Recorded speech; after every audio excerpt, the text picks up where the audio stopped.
Welcome to the Alternative Online, a ministry of the Alternative Family Church. Thank you for joining us. Good evening to all of you who are there, pending and waiting for a time of study and engagement in the Word of the Lord. I am thrilled, honestly, to be able to go through our next installment of through the book of Nehemiah. This evening, tonight, we are going to look at chapter 7. Is the lengthiest chapter in the book of Nehemiah. So we are not going to read it through the entirety, but we are going to look at a particular phrase that we find there that kind of give the context to what Nehemiah was attempting to do in chapter 7. But before we go into the word, I want to take our time to pray and to give God thanks for His goodness and His mercy that He has shown to us. So far, we are in our 7th installment through the book of Nehemiah. So we want to give God thanks for all of you who have been there Wednesday after Wednesday, and sometimes when we do it on Thursday night because of unforeseen circumstances that just come up. We want to give you thanks, and we want to show our appreciation to you for your faithfulness in keeping through with our study through the book of Nehemiah. So with no further deliberation, I want to begin with a word of prayer as we go through the chapter 7 of the book of Nehemiah. Father, it is in the name of Jesus Christ I come. I pray, Father, that you will help us to see the grand scheme and picture or big idea that you want us to see from chapter 7 tonight as we study your word, as we look into your word and we learn from you, as you teach us through Nehemiah, as we continue to reconstruct and rebuild all that has been torn down and what you have allowed us to rebuild. I pray, God, that you will give us the strength and the courage to rebuild it so that you will receive all glory, all praise, and all honor. Bless our time and bless our engagement together. In the name of Jesus Christ, I pray. Amen. Amen. Well, one of the things, according to various business leaders, I remember a class that I had on administration. Various business leaders agree and concur on this basic principle. They agree that for any institution, organization, be it church, business, communal action, movement, or anything that is have or required a lot of people, one of the things that is essential for that organization to have is for it to be organized, for it to have some sort of organizing strategy or plan in order for it to thrive and for it to succeed. In fact, these business leaders that I've read over the years, they concur that every organization or every business, they need to have as important principle organization. They need to be organized. Without organization, they will not be able to thrive and to succeed.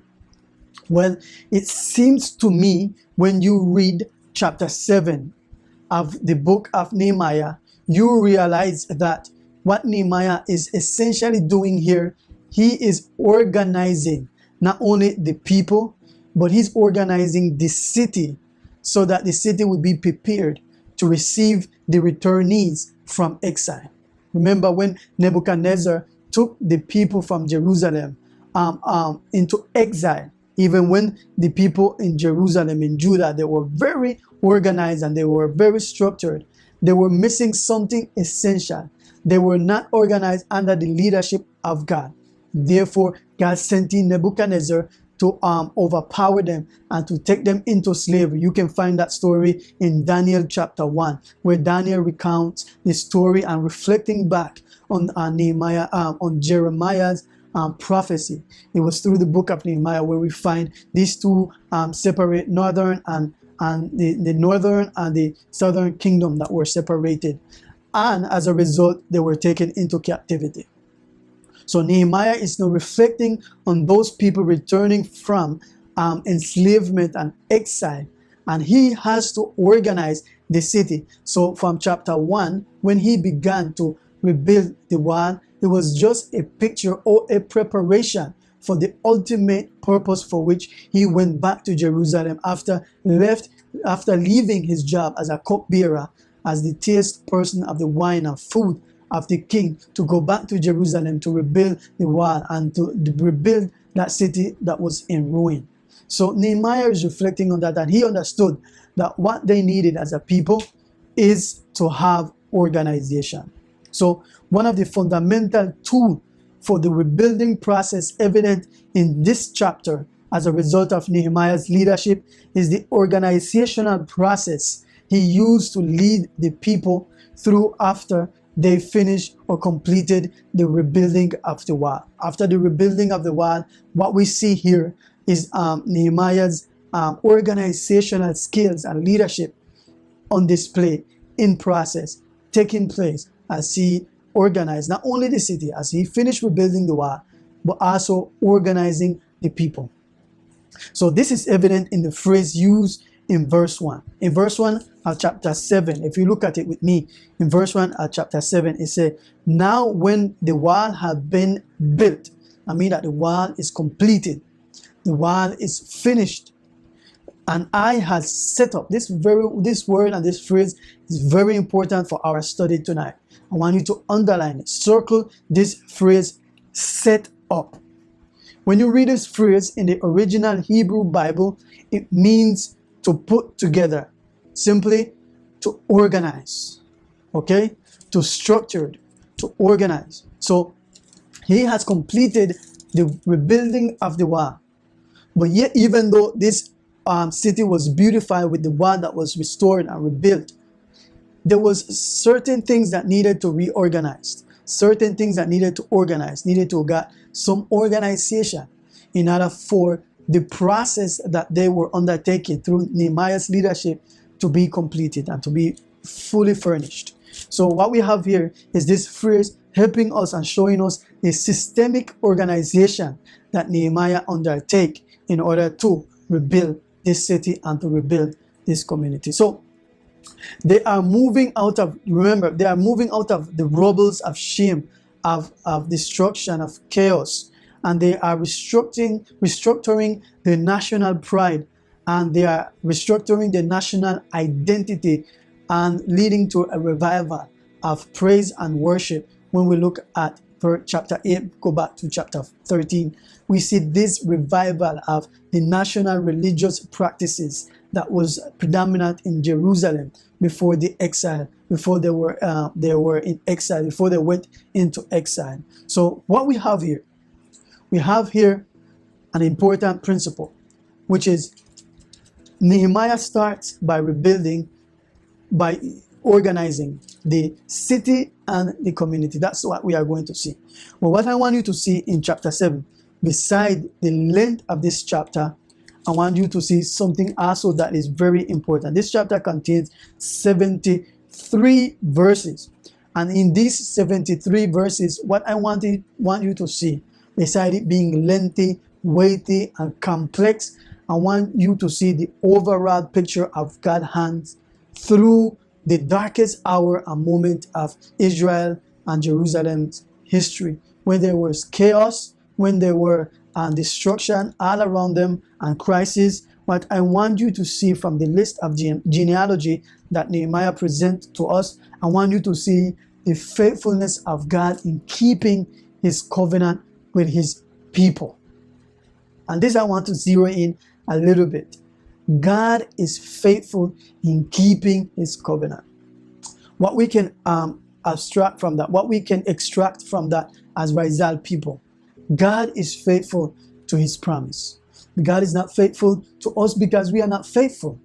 But even when Paul said, even when we are unfaithful, God remains faithful. What I want you to understand is that in spite of all of the darkest hour or the darkest experience that we may be going through as a people under colonialism, under foreign oppression, and under police brutality, what I want you to see is the faithfulness of God throughout the pages of history in keeping his promise and covenant that he has established with you as a people.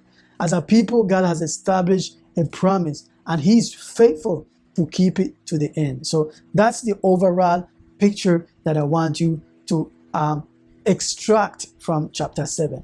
But also I want you to understand, and I want you to see two things about organizing and organization. That when Nehemiah understood that it starts with organizing, for them to succeed after that dark hour in their experience as a people, they needed to organize themselves. And I want you to look at two fundamental areas where Nehemiah displayed his organizational skills and leadership in the life of the people. One, in the life of the city, and in the life of the community. He organized the city, but also he organized the community. So this is what we are going to see in Nehemiah.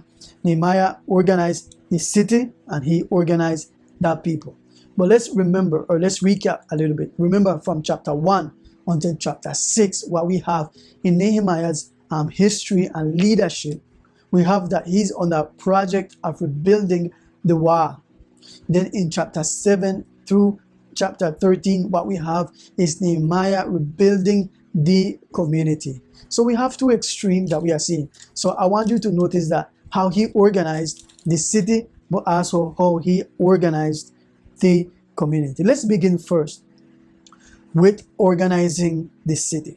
In chapter 7 and verse 1 to the verse 4, it reads, "Now when the wall had been built, and I had organized the doors and set up the doors, and the gatekeepers, the singers, and the Levites had been appointed." That's very important.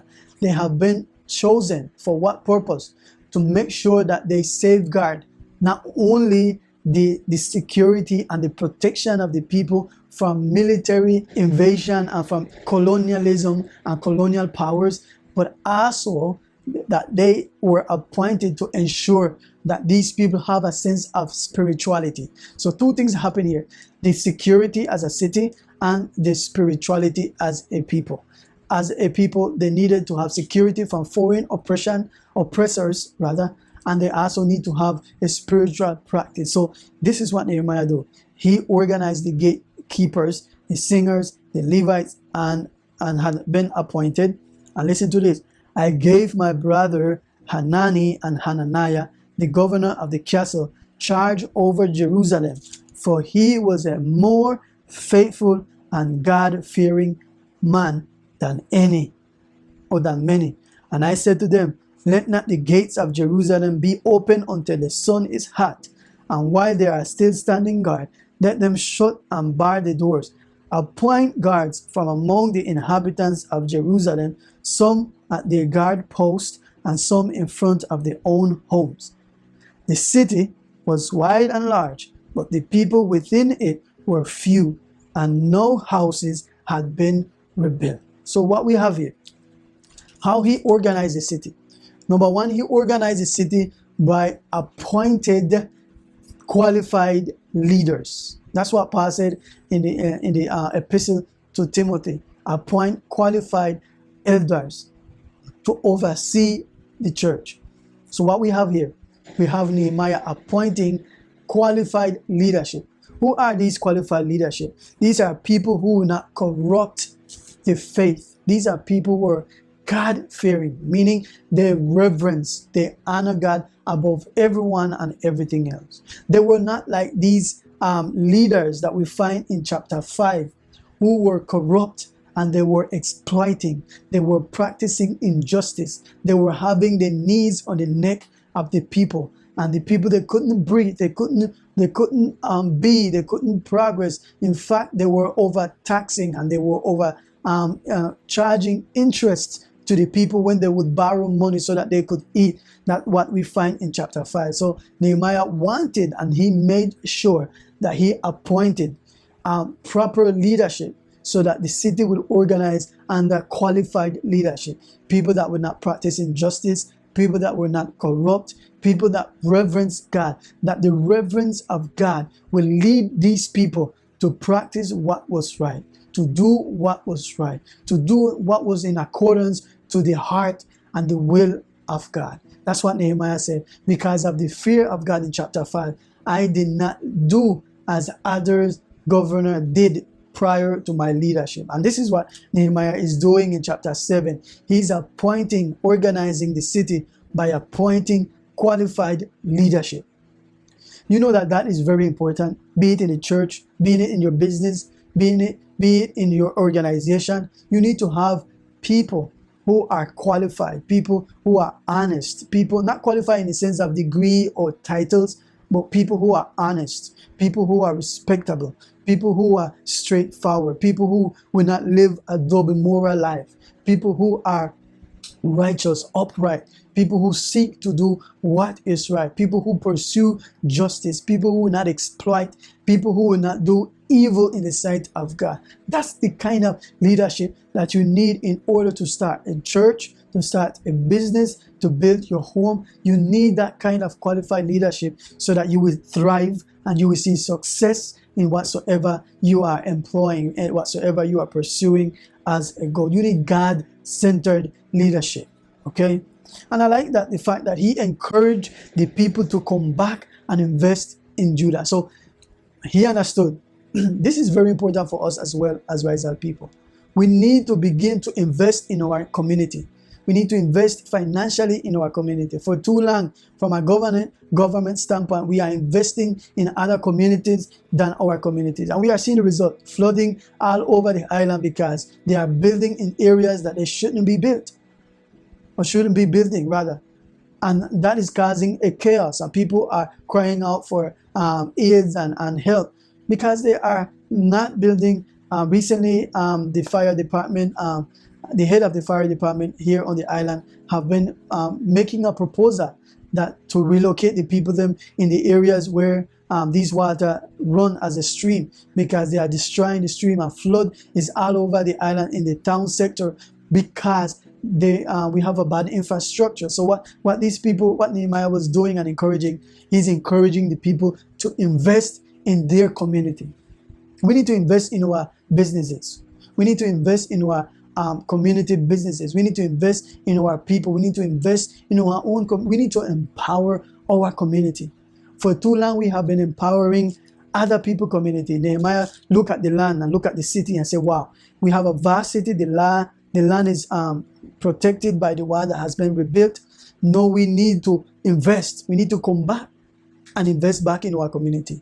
For who have went out, lawyers and business people who have went out to study, you need to come back and invest in your community. You need to invest in Batalali. You need to invest in Barkasib. You need to invest in Courthouse. You need to invest in Cove. You need to invest in Lincoln and Cove and Brooks Hill. You need to invest in Barak. You need to invest in the community that where our people lives. You need to invest and empower, beautify it, build it up so that the corruption and the exploitation and the low profile that they have of us will be eradicated. This is what Nehemiah is doing. Nehemiah is rebuilding the community, and he's investing in the community. He's investing through business people, and that's what we need to do. Look at what he said in verse 14. The city was wide and large, but the people within it were few, and no houses had been rebuilt. So let's go back and rebuild our community. Let's go back and rebuild our city. Let's go back and rebuild it. Only you can rebuild it. Not a governor, not a national government, no one. You can rebuild it. Invest in the agriculture sector. Invest in these areas of production and of vitality where we used to practice as Rizal people. Rebuild it, okay? And secondly, what Nehemiah did is not only organize the city, but he also organized the community. You know what he did? If you read from verse 5, come back to verse 73, you will find that this genealogy that we find in these verses, we find that he was doing it in order to organize the people. Let me read it so in verse 5 so you can get it. Verse 5 and verse 6. So you can get the picture of what I'm saying here, how he organized the community. He organized the city, but he also organized the community. Look at what he said in verse 5. He said, "Then my God put into my heart to bring the people together, nobles and the officials and the people to be enrolled by genealogy," the roots of the people. the trace of the people, the history of the people. And I found the book of the genealogy of those who came up at the first, and I found it written in it. These were the people of the province who came out of the captivity of those exiles whom Nebuchadnezzar, the king of Babylon, had carried into exile. They returned to Jerusalem and Judah, each to his own town. You see, everybody did not come in the same town. Everybody did not come and occupy the same position. That's the first thing, that when you are organizing the community, you assemble the community, but you distribute different roles in the community. Everybody cannot do the same thing in the community. Not all of us can do the same role. Not all of us can function the same, have the same function. Not all of us can occupy the same position. Most of us have fought and destroy our community and cause break and division in our communities, in our businesses, in our organization, Action Communal, for example, in our churches, because all of us want to occupy the same position. But I like what Nehemiah did. Nehemiah distribute the people them in their own town, different town. Not all of them occupy the same space and the same position. That's one of the lessons that we need to learn about organizing the community. We need to organize the people by the gifts and the potential and the skills that the person have to fulfill certain role that the community requires and needed, so that we can beautify and that we can build and that we can invest in our community. That's what we find in verse 4. And the other thing that you will notice too is that Nehemiah did a carrying capacity. He knew exactly how many people were going to be in this town. In other words, he used all of the security measures in order to make sure the exact people that should go into these towns were in these towns, were allocated in these towns. That people that were not meant to be in that town were not in that town. They were excluded from that town. He made a carrying capacity of how many people could come in the city and invest and occupy and rebuild. See, we are afraid of touching that team, the team of overpopulation, the team of organizing ourselves by towns and by sector, the team of making a study of our carrying capacity. How many people can live and reside on this island? Not everybody can live on it because there is a limited space. So Nehemiah did that. He knew how many people were coming in. He knew how many people were meant to be allocated into the different towns. And he also knew who were going into this town. Let me give you an example. In verse 63 and 64, look at what it said. In verse 63, it said, also of the priest, the son of Hobaiah, the sons of Hakos, the son of Barzillai, who had taken wife of the daughters of Barzillai, the Gileadite, and was called by their name. Listen to verse 64 now. These sought their registration among those enrolled in the genealogies, but it was not found. See that? He knew who were coming into the city of Jerusalem. And listen to this. So they were excluded from the priesthood as unclean. They could not occupy the position because they were not part of that group of people. He knew these people were not part of that people according to the genealogy. So they could not occupy the role of the priest. That is not discrimination. This is what the International Charter said, passive discrimination. They were exercising passive discrimination. You do not belong here. You are not cut out for this. This is not your role. This role belonged to somebody else. So Nehemiah did a studying capacity, a carrying capacity, a study on carrying capacity of how many people could occupy the land. But also he organized the people by towns and by sectors. And he understood that for these people to organize, the community to organize, not everybody can do the same work, the same function, and occupy the same position or the same role. That's very important here as well. We will have less fight among ourselves when we know our role, where we know where we belong, where we know where we are meant to serve, where we know where we are meant to contribute. So, in conclusion, I want to leave some lessons from chapter 7 of the book of Nehemiah. What is this teaching us? Number one, is teaching us rebuilding and organizing go hand in hand. You cannot have rebuilding without organizing. Why would it be important only to have the beauty of the place? What is it to have the big temple and the beautiful temple, yet it is not organized, yet it is in fire, it is in chaos, it is in rubbles, it is in an uproar, it is in a riot.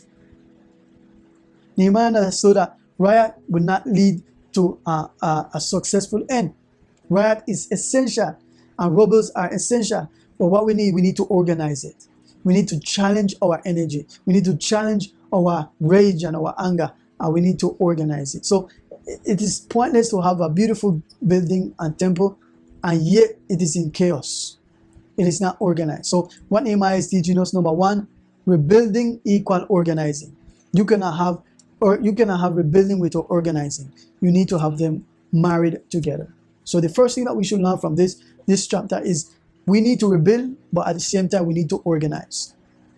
Because when we organize ourselves as a people, we would have more success. All of us can't be a loose wheel. We need to organize ourselves as a people. Number two, not everybody that would want to be a part of the city will be able to be part of the city. Not because everybody wants to be here, that means that everybody can be here. That means that anybody that wants to be a priest can actually be a priest. So not everybody who wants to occupy a position or a role can actually occupy or fulfill that function and that role. So not everybody who say that they want to do this or can do this should actually do it. Look at what Nehemiah said. Nehemiah said, Hanani and Hananiah, my brothers, because of the God-fearing spirit, because they fear and they revere God. You need people who will not practice injustice and corruption, who will not carry out the old orders of things. People with a different mindset, people that will have priority to the community and not priority to themselves. Lastly, it is important to have qualified leadership to prevent the city and community to fall back into old habits and old ways. Hanani and Hananiah represent this kind of leadership. Leadership that was focused on people-centered, not self-centeredness. People building and the reconstruction of the city as important under the fear and the leadership of God. This is what we need to learn from Nehemiah chapter 7. When we understand Nehemiah chapter 7, this lengthy genealogy will make sense. When we read it within its context and proper understanding of what was happening here and what Nehemiah was doing after he finished rebuilding the temple, the wall, you will understand that he's not working on the community. He's working on the city. He's organizing the city and the community. He's preparing the people with a different mindset to go and invest and occupy the city. We need that desperately today. We need a different mindset. Paul said, for those, renew your mind. You need to have a new mind. Be ye not conformed to the pattern of this world, Romans 12:2, but be transformed by the renewing of your mind, so that you would understand the perfect, good, and pleasing will of God. We need a new mind for a new city. That's what Nehemiah is teaching us. And it starts with us organizing ourselves, organizing our city, and organizing our community with a different mindset. So this is our lesson from chapter 7. I hope this has been a blessing to you and for our audience that are connected with us. For all of you who have been following us on Facebook and YouTube and IG, I'm very grateful. We want to thank you for being there, connected with us and studying this wonderful book with us. Remember, it starts with organizing. God bless you. We love you and we appreciate with you being here with us. Let us know how we can pray for you. Let us know how we can be a family to you and how we can connect with you. God bless you and I love you. This is your servant, Eddie Williams from the Alternative Family. You've just watched a message from The Alternative Online. a ministry of the Alternative Family Church. God bless you, and we hope you join us again soon.